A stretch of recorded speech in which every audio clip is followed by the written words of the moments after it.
Ya, shalom, selamat pagi Bapak Ibu.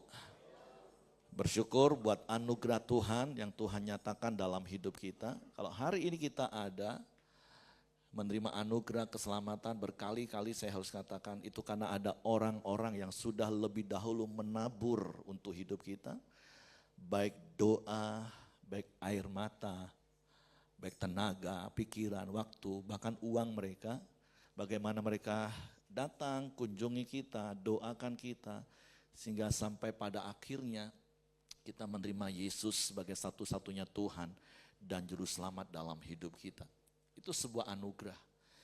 Jadi mari sepanjang tahun ini kita sudah belajar bagaimana kita mengenal, memahami, melakukan dan menghidupi kehendak Bapa, yang kita tahu kehendak Bapa itu adalah supaya semua orang tidak binasa. Amin. Tapi semua orang melihat Kristus dan percaya. Dan tentu seperti berkali-kali sepanjang tahun ini saya sudah sampaikan sebuah kalimat yang saya berharap itu benar-benar lengket di hati setiap kita.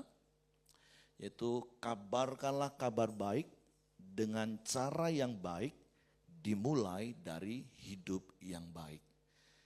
Ketika hidup kita hidup menjadi orang yang baik, karena Efesus pasal 2 ayat 10 katakan kita ini buatan Allah, diciptakan dalam Kristus Yesus untuk melakukan pekerjaan baik yang Allah sediakan sebelumnya dan Ia mau kita hidup di dalamnya.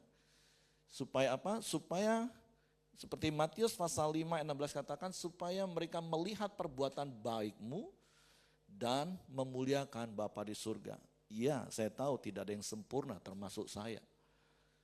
Tapi paling tidak sejak kita mengalami perjumpaan secara pribadi dengan Tuhan, menerima anugerah keselamatan, semua dosa dan salah kita diampuni, ditebus, dan perlahan tapi pasti fokus hidup kita kepada Tuhan. Seperti Paulus katakan, kita terus mengerjakan keselamatan itu dengan takut dan gentar. Mari Bapak Ibu kita lakukan hal itu di sepanjang hidup kita. Bukan ketika kita bertobat, menerima Yesus sebagai satu-satunya Tuhan dan Juru Selamat dalam hidup kita. Dan kemudian kita memberi diri kita dibaptis, maka kita menerima karunia Roh Kudus. Roh Kudus yang akan menolong kita, memampukan kita untuk taat melakukan firman Tuhan. Dan di Koramdeo berkali-kali saya katakan tidak ada perintah atau firman Tuhan yang gak mungkin kita sanggup lakukan. Karena semua Alkitab dicatat oleh manusia sama seperti kita dalam tuntunan Roh Kudus tentunya.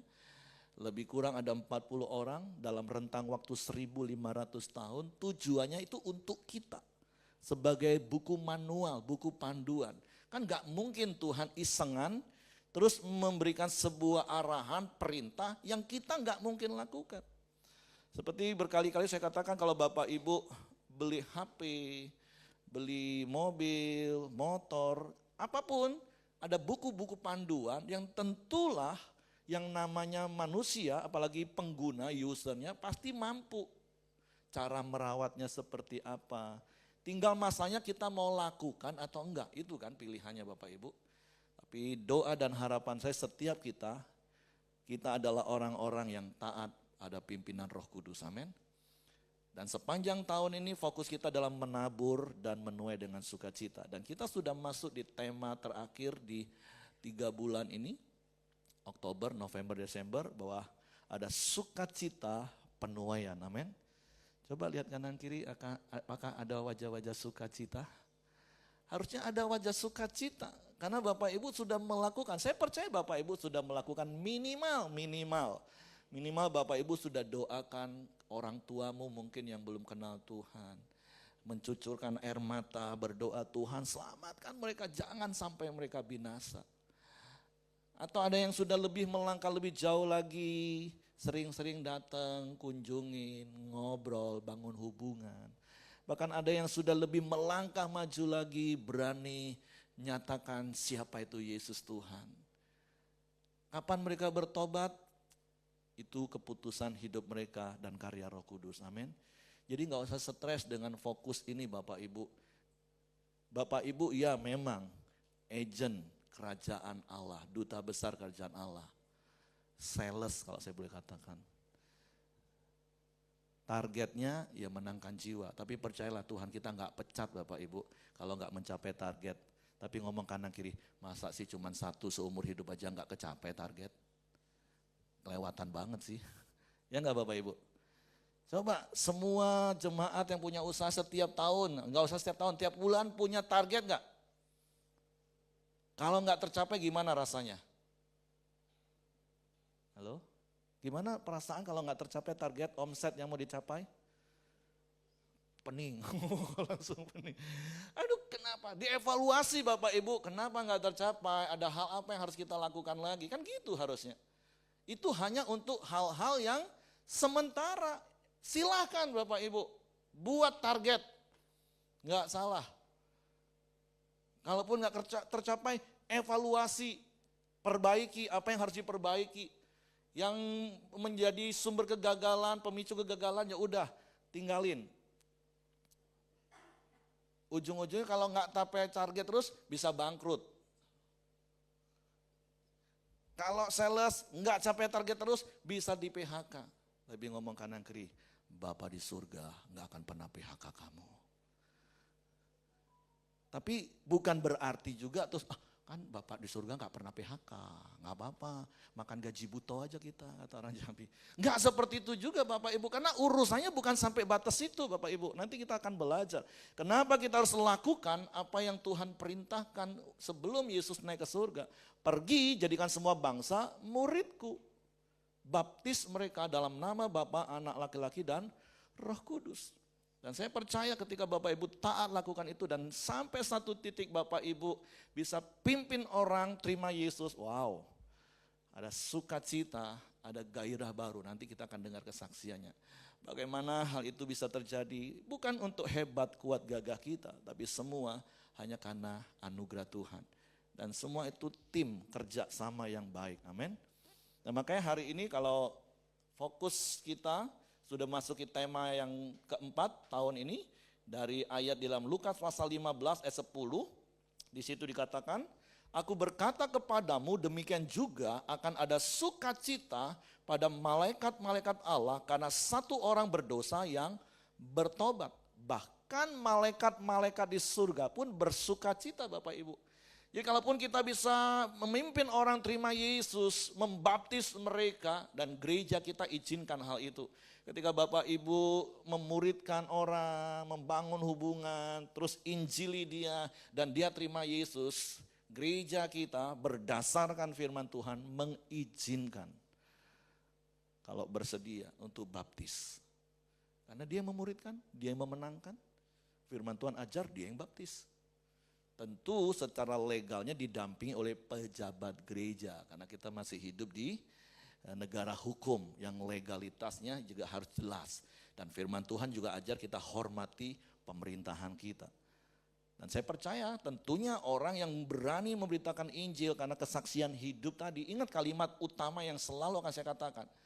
Itu pastilah orang yang dewasa rohani Bapak Ibu. Bukan asal juga pelita community suruh orang baptis, bukan. Orang yang dewasa rohani, yang hidup baik, yang mengabarkan baik dengan cara baik, itu yang akan memimpin orang terima Yesus. Dan sekali lagi saya tegaskan, pelita community berdasarkan firman Tuhan mengizinkan. Tidak harus yang bergelar pendeta, tidak harus. Karena di Alkitab juga tidak dicatat harus pendeta. Oke, ini clear Bapak Ibu ya, sekalian saya ajar ini pelita, kalaupun pernah dengar di luar, kok pelita sembarangan? It's okay, tapi kalau ada yang masih paham, enggak lah aku mau tetap dibaptis oleh pendeta. Enggak apa-apa, kita juga punya banyak pendeta Bapak Ibu. Silakan pilih siapa yang mau membaptis Bapak Ibu, silakan. Nah, tapi kembali kepada kebenaran firman Tuhan, sukacita itu bukan cuman kita rasanya senang, wah hebat ya bisa pimpin orang terima Yesus ya, hebat ya kamu bisa baptis orang, bukan. Sukacita terbesar kita, bahkan malaikat di surga bersukacita kan ada satu orang yang tadinya berdosa, yang tadinya harus binasa, tapi sekarang menerima anugerah hidup kekal. Amin. Itu sukacita terbesar kita. Ketika kita bisa membawa satu orang percaya Yesus, kita menyelamatkan mereka dari api neraka. Itu yang membuat sukacita bukan cuma dalam hidup kita, bahkan surga bersukacita. Amin. Nah itu yang mau setiap kita alami. Amin. Ngomong kanan kiri, mau gak alami sukacita itu? Sukacita gak akan pernah kau dapat ketika engkau dapat bonus besar sekalipun. Sukacita yang gak dapat dibandingkan sekalipun engkau dapat sesuatu yang menurut standar dunia itu udah wow. Itu sukacita yang akan dicatat sampai di dalam kerajaan surga, amin. Nah hari ini kalau kita baca dari Lukas pasal 15, sebenarnya itu kan ada 3 kisah yang mempunyai intisari yang sama dari beberapa sudut pandang. Yaitu yang pertama kebenaran yang saya bisa peroleh dari 3 kisah itu adalah kita mengetahui betapa berharganya satu jiwa di mata Tuhan. Nah kebenaran ini yang harus juga setiap kita tangkap Bapak Ibu. Betapa berharganya, bahkan firman Tuhan katakan bahkan seorang anak kecil pun itu sangat berharga di mata Tuhan, amin. Apakah Bapak Ibu juga sudah menangkap hal yang sama, bahwa setiap jiwa itu berharga? Ini kebenaran pertama yang harus kita mengerti, bahwa satu jiwa itu berharga.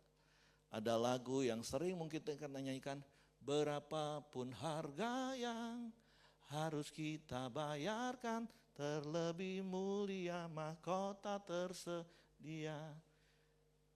Ngomong kanan kiri, udah berapa banyak harga yang kamu bayar?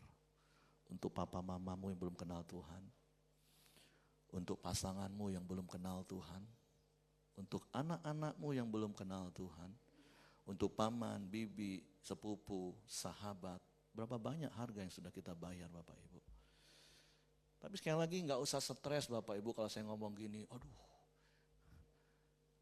maaf saya harus ngomong seperti ini. Karena ada begitu banyak kekristenan yang sudah salah kaprah. Saya tahu Bapak Ibu punya pergumulan hidup, punya persoalan hidup, saya tahu.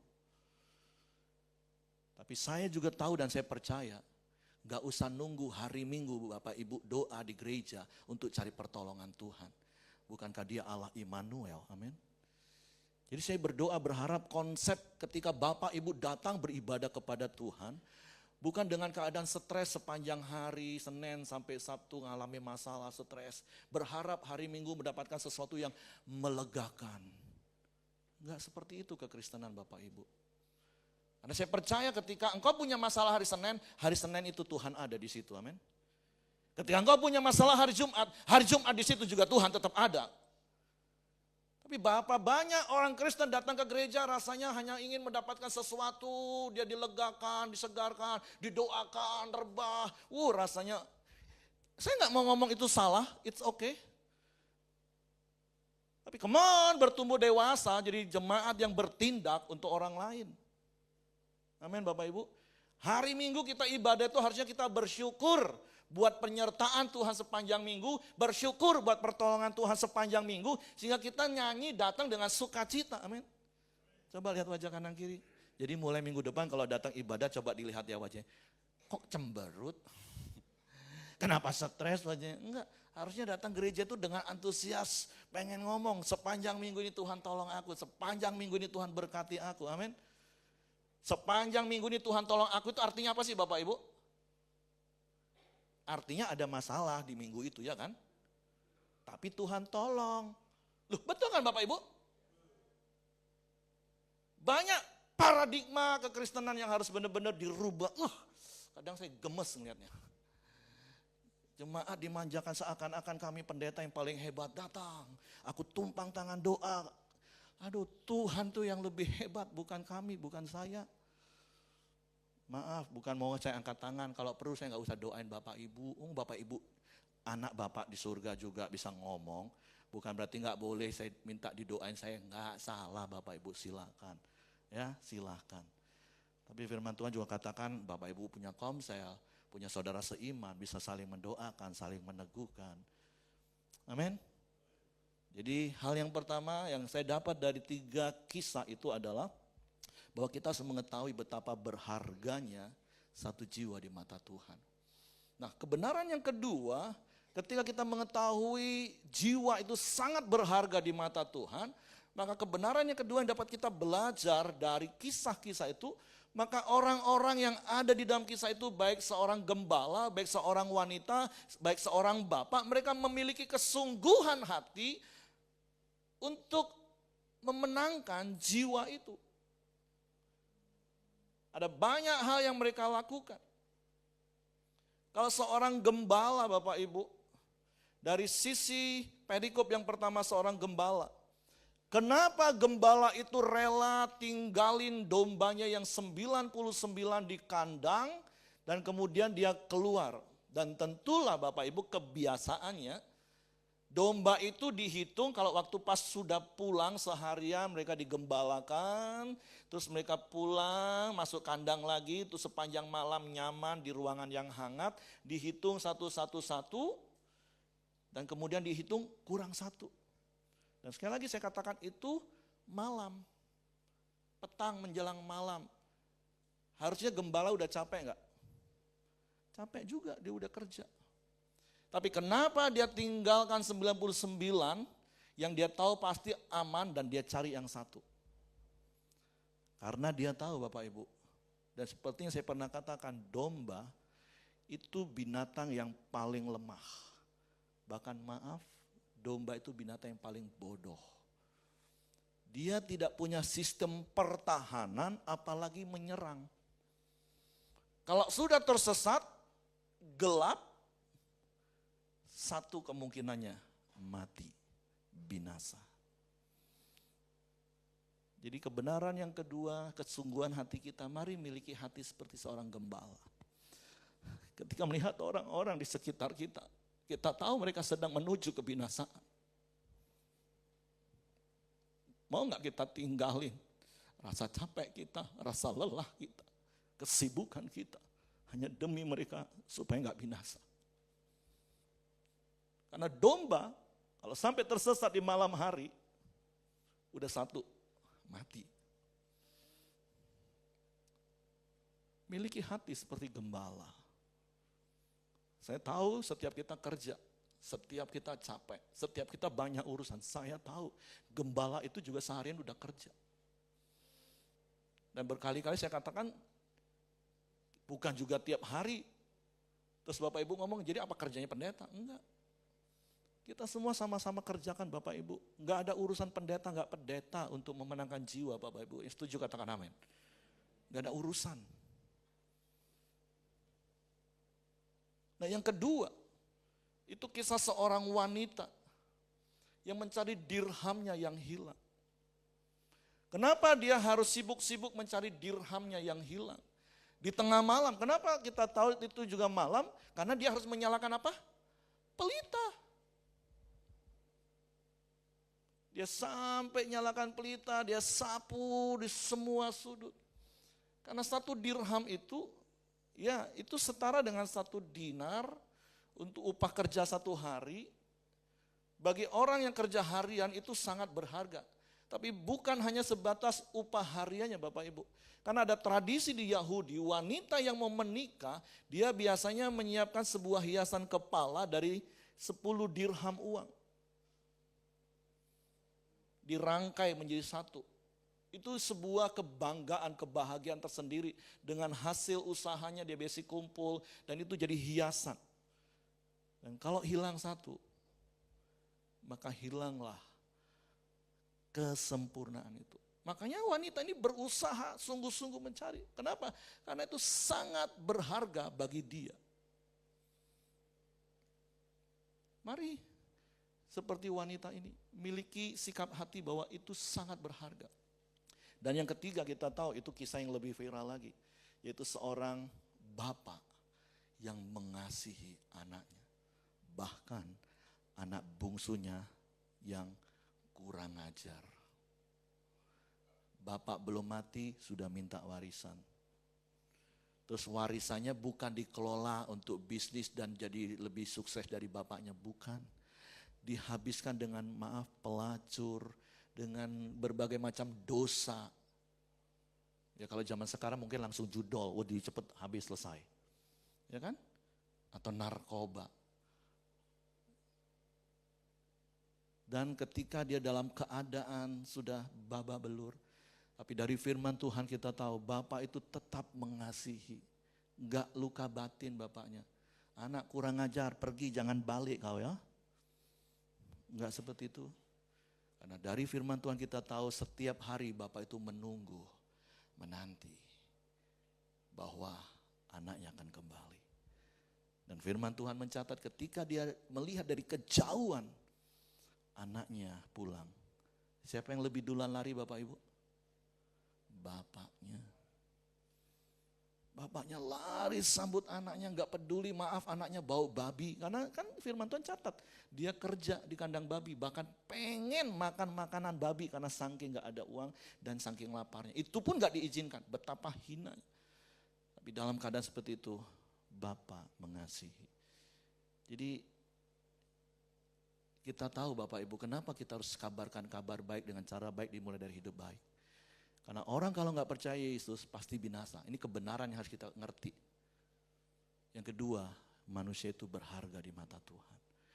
Yang ketiga, karena ada kasih Bapa dalam hidup kita, amin. Dan saya percaya ketika Bapak Ibu melakukan firman Tuhan, kabarkanlah kabar baik dengan cara yang baik, dimulai dari hidup yang baik. Engkau akan mengalami sukacita yang besar, amin. Dari 3 kisah itu kita bisa melihat bagaimana gembala itu, wanita itu, bapak itu, buat pesta Bapak Ibu. Kalau kita melakukan hal itu, Bapa di surga bersuka cita, malaikat bersuka cita, hidup kita dipestain Bapak Ibu. Wow. Setiap tahun aja saya bersyukur komsel-komsel buatin saya ulang tahun, itu udah bersyukur. Tahun ini kasih bonus lagi, rumah kami bedah rumah, terima kasih. Cuman mulai dari talang yang bocor, sekarang akhirnya dirombak habis. Dipestain sama Tuhan, lewat jemaat Bapak Ibu. Ngomong kanan kiri, kamu mau dipestain gak? Gak keluar modal loh, dipestain sama Bapak. Amin. Wow, itu amazing. Tapi saya berdoa, saya mendorong setiap jemaat, engkau juga harus mengalami sukacita itu, amin. Saya undang Meli, mau langsung berdiri bertiga atau satu-satu? Langsung bertiga aja ya supaya lebih pede ya. Ya kita mau dengar kesaksian, ya saya kasih prolog dulu ya. Kita kenal Yenti itu sebenarnya dikenalin oleh Ibu Yuliana, karena kedua anak Yenti ini bersekolah di sekolah kita, dan dalam satu situasi ada pergumulan hidup, maka Ibu Yuliana sarankan lebih baik masuk ke komsel kasih aja, karena memang komsel kasih itu rata-rata backgroundnya sama, orang-orang yang babak belur, tapi Tuhan pulihkan. Nah ya itu anggota komsel itu yang ketawa tuh, iya loh. Mantan bandar besar, keluar masuk penjara sampai 5 kali. Gak apa-apa, tapi puji Tuhan. Albert selalu ngomong, dulu aku kegelapan, tapi sekarang aku terang dalam Tuhan. Amin. Dan akhirnya singkat cerita, Yenti ikut komsel, setia melayani. Masalahnya selesai? Belum. Dan beberapa kali kami juga sempat kunjungi, doain mamanya yang waktu itu belum kenal Tuhan. Kalau kami komsel di rumah beliau, dimasain. Wow, masakannya enak banget. Gak usah ngiler. Ada B2. Terakhir apa? Laksan ya? Laksan, sate. Mau ikut komsel? Ke rumah AI. Nah sampai satu titik, satu kasus situasi, akhirnya singkat ceritanya setelah lebih kurang setahun 2 tahun ya. Setahun lebih, 1 tahun lah ya. Akhirnya satu masa, ya lanjutlah Meli yang cerita. Bagaimana kisahnya hari itulah langsung hari itu. Karena 1 tahun kan tentu kita sering ketemu, bangun hubungan, AI boleh lihat gimana kami. Nah, tapi sampai hari itu, kenapa tiba-tiba? Saya nggak tahu sih tiba-tiba atau enggak. Karena saya dapat beritanya setelah itu. Oke? Mungkin Meli cerita, hari itu saja, langsung di hari itu waktu Meli akhirnya bisa pimpin AI Terima Yesus. Shalom semua ibu-ibu, bapak ibu.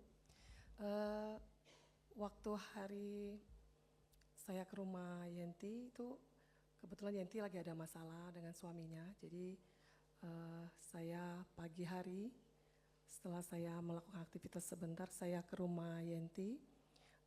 Niat pertama saya itu saya mau berbincang-bincang, ngobrol sama Yenti, menguatkan Yenti. Nah, sebenarnya kami ketemu sama Yenti AI ini sudah di bulan Oktober tahun lalu, ya. Saat pertama kali saya lihat AI, saya nggak tahu kenapa, tapi yang pasti AI itu ada di dalam hati saya. Saya begitu rindu AI itu mengenal Tuhan, ya. Nah, jadi saya balik lagi tadi waktu saya ngobrol-ngobrol di rumah AI bersama Yenti berdua, kami bertiga ngobrol, ya. Nah, setelah ngobrolnya hampir selesai, saya lihat waktu tinggal setengah jam saya mau pulang. Saya nggak tahu ya, di dalam hati saya tuh saya nggak tahan banget.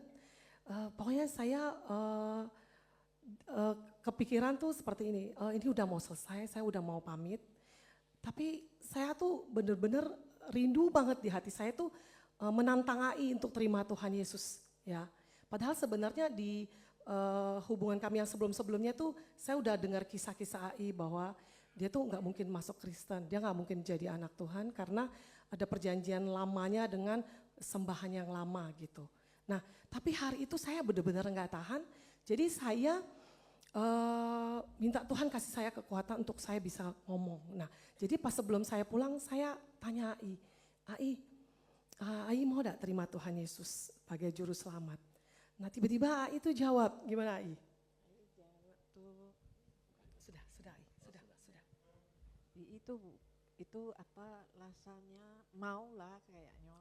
Nak untuk doa II punya kaki, tapi bukan nak untuk ikut sama Yesus dan Awalnya hanya doain kaki saja ya, sebenarnya. biasa Ya. kan bapak ke rumah Ya. bantu doa II. Jadi II langsungnya tuh maulah. Enyo Meli tuh kasih I doa, langsungnya I sini ada apa lah yo sampai sesak di sini.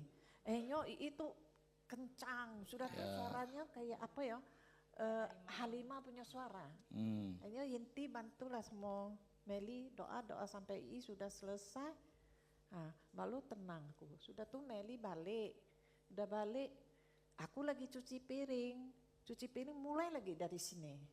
Dari sini sesak lagi. Akhirnya kayak orang ambil apa cucuk di sini di pinggang nih. Sudah tuh aku cepat lah. Sudah cuci piring. Aku kan rumah ada itu apa? Air cuci Yesus dari adik aku. Dia kan gereja apa tuh? Apa? Jadi ada air suci. Jadi aku pakai itulah kasih gosok sudah tuh doa sama Tuhan Yesus. Akhirnya baru tenang, baru agak enak itu teh. Udah tuh Meli ke rumahku lagi, aku kasih tahu lah. Jadi Meli bilang itu II banyak doa sama Tuhan Yesus kayak itu. Jadi malam tuh langsung lah itu udah sore itu. Nah itu kamu yang jelas. Iya. Jadi waktu saya doain sebenarnya ini sedang manifestasi ya. Jadi ini dapat serangan. Jadi saya cuma minta Tuhan tuh kasih roh yang tenang. Sampai I-nya tenang saya baru tanya, I sudah siap? Kita doa untuk terima Tuhan Yesus. Dan puji Tuhan hari itu I terima Tuhan Yesus ya. Saya bahagia banget. Pokoknya saya tidak bisa diungkapkan dengan apapun. Saya sangat bahagia ya. Nah jadi pas saya pulang tidak berapa lama kemudian Yenti telepon. Katanya mama mau baptis. Wah. Luar Dan biasa bersyukurnya sekali. Saya hari itu, wow, tampilin dong fotonya. Dan bersyukurnya hari itu saya nggak angkat telepon Meli. Oh saya telepon Pak Heri itu saya pengen tanya, Pak ini Mama Yenti itu dapat serangan balik lagi Ya. gitu. Jadi saya, Tuhan punya cara untuk tolong Bapak Ibu. Kalau telepon Pak Heri nggak angkat, telepon Tuhan itu harusnya nomor 1. Ya itu pembelajarannya. Karena akhirnya toh Meli bisa hadapi. Karena percaya Bapak Ibu, roh yang ada dalam kita itu lebih besar dari roh apapun yang ada dalam dunia. Jadi waktu Meli telepon karena gimana ini ngadepin situasi seperti itu, ya karena saya nggak angkat telepon. Dan saya tahunya mungkin udah malam atau? Saya teleponnya setelah saya pulang. Oh setelah Saya pulang. sudah pulang. Oke. Jadi saya telepon Bapak, saya cerita maksudnya ini. Oh itu yang keduanya telepon lagi cerita. Enggak, tapi yang saya telepon waktu saya di rumah AI saya enggak telepon Bapak. Oh oke. Jadi saya pulang, saya telepon Bapak, terus saya mau menceritakan ya ini dapat serangan. Nah jadi maksud saya nanti kita doakan lagi setelah pas waktu baptis. Oh oke. Nah, jadi pembutusan ini Pak. Jadi akhirnya singkat cerita ya AI terima Yesus dan dibaptis Meli, didampingi istri saya seperti saya katakan tadi, harus ada pejabat yang mendampingin. Nah, dan puji Tuhannya, boleh tampilkan foto-foto yang lain. Akhirnya seperti firman Tuhan katakan, bukan cuma satu orang diselamatkan, tapi seisi keluarganya. Kami Komsel Patungan bantu memberikan solusi untuk masalah yang dihadapi Yenti dan suaminya, untuk dikirim ke tempat pemulihan, tempat Pak Yansen yang pernah khotbah di sini, dan puji Tuhan di sana dia juga terima Yesus, amin. Dan dia mau menyerahkan diri baptis. Boleh tepuk tangan dong. Dan foto terakhir, akhirnya mereka satu keluarga percaya Yesus dan anak-anaknya pun kemarin kita adakan penyerahan. Karena anak-anak kan belum dibaptis tapi harus diserahkan. Yenti mau tambahkan sesuatu? Enggak, oke. Yuk beri kemuliaan bagi Tuhan. Jadi mari Bapak Ibu, percayalah dimulai dari hati yang memahami hati Tuhan. Hati yang punya kerinduan seperti seorang gembala tahu manusia itu akan binasa tanpa Yesus. Dan seperti seorang wanita yang tahu betapa berharganya satu jiwa. Dan karena ada kasih Bapa dalam hidup kita. Kita sudah menerima kasih yang sempurna itu. Jadi sekali lagi saya mendorong Bapak Ibu, kalau engkau mau mengalami sukacita itu,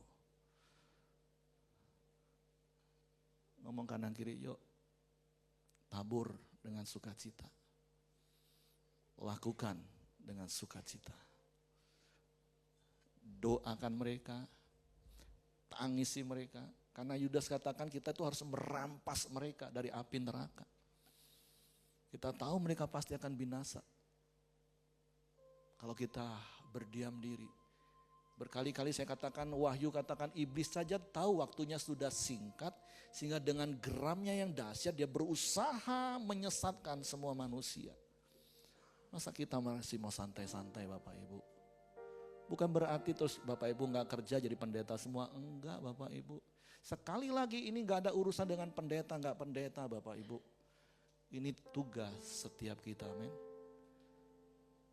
Mari kita bangkit berdiri. Tuhan, Kau sempurna dalam rencana-Mu dan karya-Mu. Ku serahkan hidupku, murnikan dengan Roh-Mu. Tuhan, Kau sempurna dalam rencana-Mu dan karya-Mu. Ku serahkan hidupku, murnikan dengan Roh-Mu. Hidupku menggenapi firman-Mu, tanda mujizat sertai tiap langkahku. Kau bersamaku di dalamku, jadi bukti kebesaran-Mu. Sementara musik mengalun dengan pelan, Sekali lagi saya mau menantang engkau jemaat yang dikasihi Tuhan. Kalau engkau ada hari ini, itu karena ada orang-orang yang menabur doa, menabur air mata, menabur waktu mereka, menabur tenaga mereka, bahkan menabur uang mereka. Mereka bayar harga, sehingga akhirnya engkau menerima Yesus sebagai Tuhan dan Juru Selamat satu-satunya. Dan engkau menjadi anak-anak Allah, menjadi pewaris-pewaris kerajaan Allah. Itu rancangan Tuhan. Tapi di dalam rancangan itu Tuhan juga mau engkau juga menabur bagi orang lain. Dan berkali-kali saya katakan mungkin gak perlu yang jauh-jauh dulu, enggak. Mungkin itu orang tuamu, mungkin itu pasanganmu, mungkin itu anak-anakmu, saudaramu. Tapi percayalah, semua itu ada di dalam rencana Tuhan. Bagian kita adalah taat. Ini Tuhan, utus aku. Ketika Tuhan menggerakkan hatimu untuk berdoa untuk seseorang, ketika Tuhan menggerakkan hatimu untuk mengunjungi seseorang, ketika Tuhan menggerakkan hatimu untuk mengatakan sesuatu kepada seseorang, lakukan saja. Karena percayalah Roh Kudus menyertai. Bukankah Yesus juga berjanji, dan ketahuilah, aku menyertai kalian sampai kesudahan zaman. Dan Roh Kudus itulah bukti penyertaan. Dan roh yang ada dalam hidup kita lebih besar dari roh apapun yang ada dalam dunia ini. Mari genapi panggilan Tuhan dalam hidupmu. Sekali lagi, terlepas ini bukan soal pendeta, bukan pendeta. Tapi setiap kita adalah orang-orang yang sudah diselamatkan untuk memberitakan kabar keselamatan. Hidupku menggenapi firman-Mu, tanda mujizat sertai tiap langkahku. Kau bersamaku di dalamku, jadi bukti kebesaran-Mu. Sekali lagi mari katakan, hidupku menggenapi firman-Mu, tanda mujizat sertai tiap langkahku. Kau bersamaku di dalamku, jadi bukti kebesaran. Dengan iman mari katakan, kau bersamaku, kau bersama, ya, di dalamku, jadi bukti kebesaran. Sekali lagi mari katakan, kau bersamaku, kau bersamaku, di dalamku, jadi bukti kebesaran-Mu. Saya beri waktu dan kesempatan beberapa saat sebelum kita pulang dari tempat ini. Ambil waktu sejenak. Doakan orang-orang yang Tuhan taruh di hatimu sekarang. Tuhan, aku berdoa untuk Hendra TKM, Tuhan. Biarlah setiap benih firman yang sudah ditabur dalam hidupnya itu akan bertumbuh sampai dia juga percaya Yesus. Tuhan, selamatkan dia, bahkan seluruh keluarganya. Tuhan, terima kasih.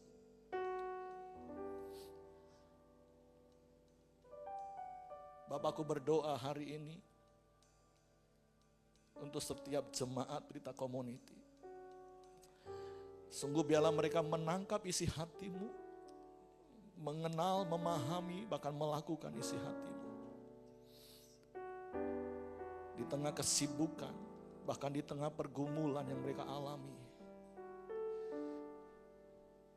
Tapi biarlah mereka memiliki hati gembala, yang tahu apabila domba itu tidak dibawa kepada Yesus, dia akan binasa. Jiwa itu berharga. Dan biarlah kasih-Mu yang sudah Engkau berikan bagi kami, itu menggerakkan setiap kami Tuhan. Ini aku, utus aku Tuhan. Bapak terima kasih kalau sebentar kami akan pulang ke rumah masing-masing. Biarlah tangan kuasa-Mu menyertai kami. Di sepanjang minggu ini, Engkau tidak pernah meninggalkan kami seperti yang sudah-sudah. Bahkan di sepanjang umur hidup kami. Seperti kalau minggu depan kami datang lagi beribadah kepadamu, kami datang dengan bersyukur kepadamu. Kami datang dengan bersukacita memuji-Mu, mendengar lagi pengajaran-Mu, dan melakukannya lagi dalam hidup kami. Tuhan terima kasih, biarlah kasih karunia Bapa, damai sejahtera dari Yesus Kristus, serta pimpinan persekutuan Allah Roh Kudus menyertai kita sekalian mulai hari sampai Maranatha. Dia Yesus datang kali yang kedua. Di dalam berkat nama Tuhan Yesus Kristus. Semua terima berkat, mereka katakan amin. Selamat hari Minggu. Tuhan Yesus memberkati.